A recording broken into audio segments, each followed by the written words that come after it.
In April of 2023, Cindy did a review of her 630 E-Trike.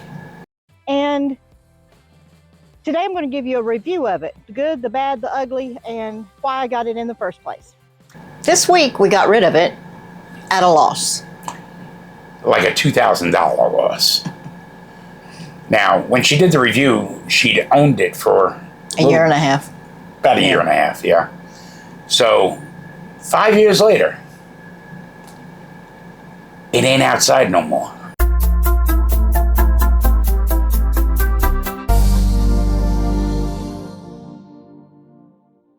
So why did you buy this thing to begin with? Well, I wanted to get some exercise. I wanted to be outside more. I didn't want a bike. I hadn't ridden one in decades. And I saw these adult trikes. First of all, I thought they were cute. It had a basket on the back, so I thought, hey, Bucky could ride with me. And he did sometimes.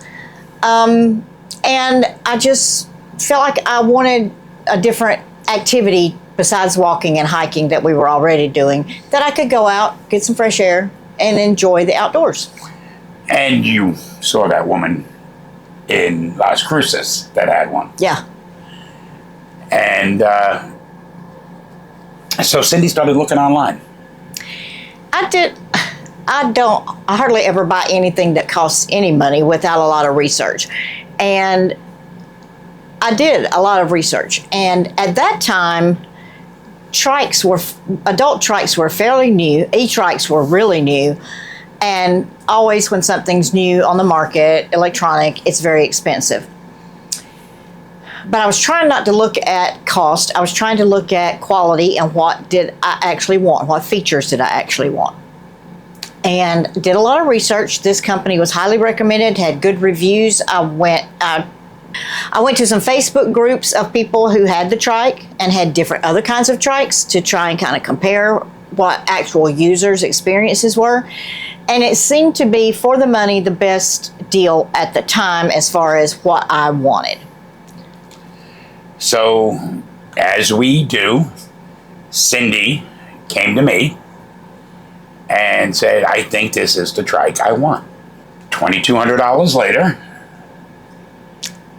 It came. It came. It arrived in 2 boxes. Yep. On a pallet. 2 boxes and about 2,000 pieces. We knew it was going to have to be assembled. Did not realize it was going to be that much assembly.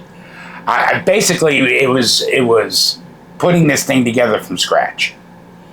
There were some pieces together, but yeah, a lot of it was things that were welded that they couldn't have taken apart.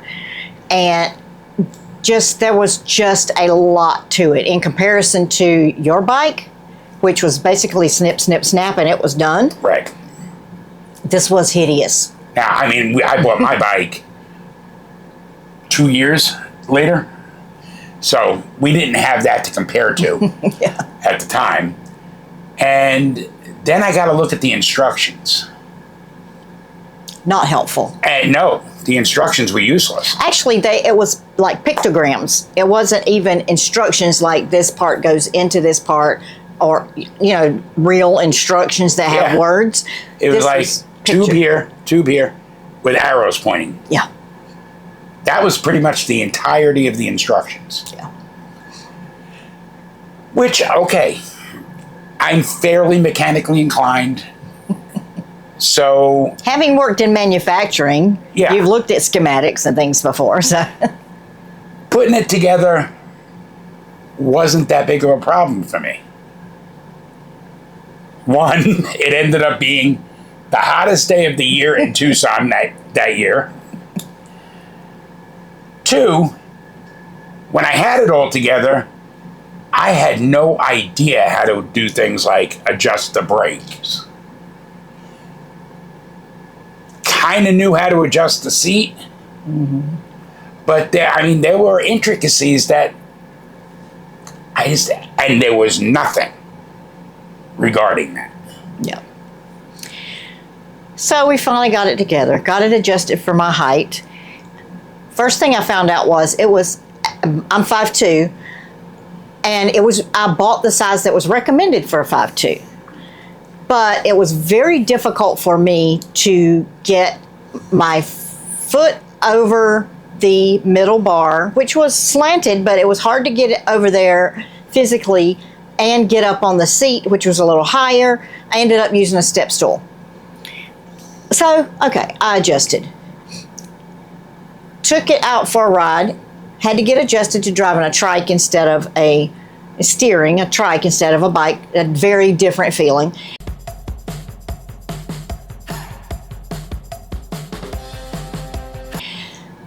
Then, as I went over like a hump of a speed bump or a little bump in the road, looked back, heard crashing, and the back basket was falling completely apart. Some more cons. First of all, the first time I went over a speed bump in the RV park, the basket started falling apart. It was put together with these metal clips. Very good thing that she didn't have Bucky in there at the time. Yeah. And I went through a lot of these details on the reviewed video, so you're welcome to go back and look at that. But I was very disappointed in the quality. For the price especially, I was very disappointed in the quality. I was disappointed in the fact that most of where we were going to be, where we had been and where we were going, was a lot of gravel. Even if we had paved roads to start off in our spot, was gravel. The tires, the steering, all that was, and the motorized part of it was not at all built for gravel. I would have to get out on the road. The spot we have in Tucson, they're gravel spots. So yeah, she'd have to walk the thing out to the road before she could start riding it. And so there was a lot of things that I was not happy with, but I made adjustments. The tires were not durable at all. Oh God, no. And we ended up having to put inserts in them and spent extra money on top of that. There you go. Their customer service. Oh. Cindy contacted them saying, hey, I don't know what happened here, but the day I started riding this thing, the front tire went completely flat. And every time I'd go to ride it, I had to re-inflate all 3 tires. Instructions said, on paper, they said to inflate them to 60 PSI, when the tires themselves say 40 PSI. So we learned fairly quickly we needed to keep it at 40, but we were still losing air. I thought it was just one tire. We put some of the green slime product from Walmart in there. That helped a little bit, but it really didn't fix the situation because all 3 tires were losing air every time I rode it. And so I contacted them. All they did was send me 1 inner tube. Yeah. So I found a local guy that did mobile bike repairs, and he came out, and another $300 later, her tires had inserts, the brakes were adjusted properly, and the thing was just generally tuned up. Yeah. Fast forward a couple of years. And I rode it pretty regularly in Tucson, in New Mexico. There was several places that I was able to ride it fairly regularly because being in RV parks, they're usually not in a real urban area, so it's safer to ride around. And I really, really enjoyed it. And I built from a standard tray type rack for the back of the car. I added some stuff onto it so that she could put it on her car and we could carry it from place to place. I can roll it up there, tie it down, and roll it back off when I get to a trail if I want to go somewhere. And that worked out really well. Yeah. Then last year, Cindy kind of got out of it. Yeah. For a lot of reasons, I think. Well, 2 years ago, I was 87 pounds heavier. I had a lot of problems with my knees, a lot of problems with pain in my joints in general, and just was not very motivated to get out and do a lot of activities. In fact, we didn't do a whole lot of hiking that we used to do for a while because just lack of motivation, really. The bike, the trike, ended up sitting outside for a while. And I put this on me. I didn't remember to cover it most of the time. And in Tucson and other places we've been, wind would blow it off, the cover off, and it was just in Pueblo, which was until now the probably the windiest place we've ever been, it actually tore one of the straps completely off. So the trike ended up getting exposed to weather and heat and lots of other things, and so did my bike. Yeah. Fast forward to about a month ago, we made the decision that we were going to get rid of the trike. My bike, which had been exposed to all of the same things, still runs great. I could go out there right now, put the key in, turn it on, and start riding. But we found that the trike wouldn't start, even with the battery completely charged. Yeah. It looked like it was trying to start. The little numbers would come up on the screen and then just go blank. So something electronic was wrong. And yeah, I have a degree in digital electronics, but no, I wasn't going to stand out there and start troubleshooting this thing, because even though Cindy was talking about getting back into it and riding it again, I knew once she got back on that thing, she was probably not going to like it. These sites are all gravel also. Yeah. And the roads here are all blacktop, but they're not in the greatest shape. So I just had this vision of this thing shaking apart as she was riding down the road on it.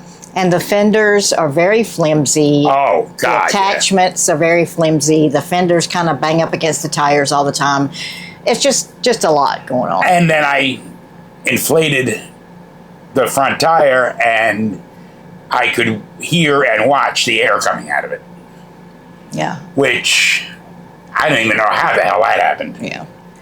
It was just a matter of time, weather, and not using it, not keeping up with what needed to be repaired, I guess, at the time.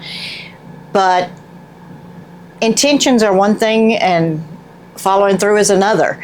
And the main reason I held off so long on getting rid of it is because of the money we spent. And you know what? The money's not coming back anyway. Until whether we finally, keep it or not. Yeah. Until we finally said, all right, let's get rid of it. And Cindy's instinct was, just throw it in the dumpster. I said, you know what? Let's get something out of it. Yeah. We sold it on Facebook Marketplace to a gentleman who had another e-bike, or E-Trike, I should say, that he was not happy with. And this was much more, I mean, he was a pretty tall guy. And this was much more in line with his size.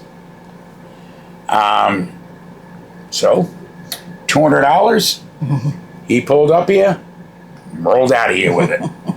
And he knew that it didn't start. He tested it himself. And we were totally honest with the whole thing. We weren't trying to... Yeah, oh yeah, before anybody roasts us in the comments. Yeah, we completely straightforward. He even tested the battery before he left here, and the battery was 100%. Yeah. It had I think it's rated for 36. It had a 41 volt output. Yeah. So it was fully charged. He saw that it wouldn't start, and he took it. I hope he has good luck getting it fixed and being able to use it. The big question is, would you buy it again? Absolutely not. Not that brand. No. No, and I wouldn't recommend it to anybody. Not just because of how it turned out after years, but there was a lot of things I didn't like about it when I did the first review. Up front, yeah. A lot of things we had to adapt. We had to put zip ties on that basket to make it stay together. Had to do all that work on the tires. There was a lot of things we had to do to make it really a pleasant experience. Yeah, and just their customer service alone, which was non-existent. I tried contacting them several times about things and didn't get any answer, or please call our number between this hour and that hour, or it just wasn't at all as advertised, because one of their points was their customer service. Yep. So, yeah, it's gone. Quite honestly, and I just said this to Cindy the other night, I'm glad to not be going out there and seeing that thing sitting out there. And we don't have to carry it with us. Now we just have to sell the rack that went on the back of my car. Yeah, because as I said, I modified it to fit that. So no, 630. Stick a fork in them. They're done. First of all, I'd never buy one online again. Yeah. I would go, if I was going to get a bike or a trike, I would go and ride it myself, make sure it was what I wanted, make sure that it was something that fit the kind of terrain I was going to be on, my height, and all that stuff. I would make sure that it was absolutely the thing that I wanted, and have somewhere I could take it back to and say, this is not working. Right. And I mean, it's like forced customer service in that situation. Yeah. You know, maybe we would consider electric. They've been around so damn long and they have such a good reputation. And they do have a trike available. And no, we are not sponsored by Electric, who sponsors a lot of other people. Why haven't you sponsored us? But yeah, no, never again. Till next week. I'm Felix. I'm Cindy. We are the Roaming Gomes, living our life At our pace.